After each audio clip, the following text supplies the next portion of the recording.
कातिल चाहे जितना मर्जी सातिर हो, लेकिन आखिरकार कुछ न कुछ सुराग छूट ही जाता है।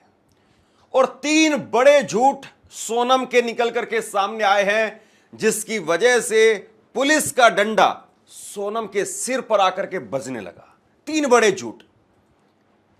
एक तरीके से कहें तो सोनम के केस में सबसे अहम अगर कोई कड़ी है जिसने सोनम को पूरी तरह से एक्सपोज कर दिया, तो वो है ये शख्स, ये अल्बर्ट, जो कि सोनम और राजा का गाइड था। ये अल्बर्ट वो शख्स है जिसने सोनम के केस में पूरी तरह से चिट्ठा खोल करके रख दिया। और अल्बर्ट ने इन 3 लोगों के बारे में बताया जो कि राजा के साथ में चल रहे थे। ये तस्वीरें निकल करके सामने आई कुछ वहां से। ये 3 लोग जो इंदौर के थे, ये 3 लोग जो कि राज कुशवाहा के दोस्त थे, ये 3 लोग जिनके नाम आकाश राजपूत, विशाल चौहान और आनंद है। ये तीनों लोग राजा के साथ में चल रहे थे। इन तीनों लोगों को पहले 50,000 रुपए दे करके और बाद में रकम बढ़ा दी गई और सोनम ने यह कहा कि मारना तो पड़ेगा ही, 20 लाख रुपए ले लो। सोनम रघुवंशी के 3 बड़े झूठ जिसकी वजह से सोनम फंसती चली गई। अल्बर्ट ने पूरा किस्सा खोल करके रख दिया। अल्बर्ट ने एक एक कड़ी वहां पर पुलिस को दिखाई और सोनम जो झूठ बोलती चली गई, वो झूठ उसको फंसाते चले गए। 2 जून को जब हम राजा रघुवंशी की बॉडी हमें मिली, तो हमें समझ में आ गया कि ये मामूली मिसिंग केस नहीं है।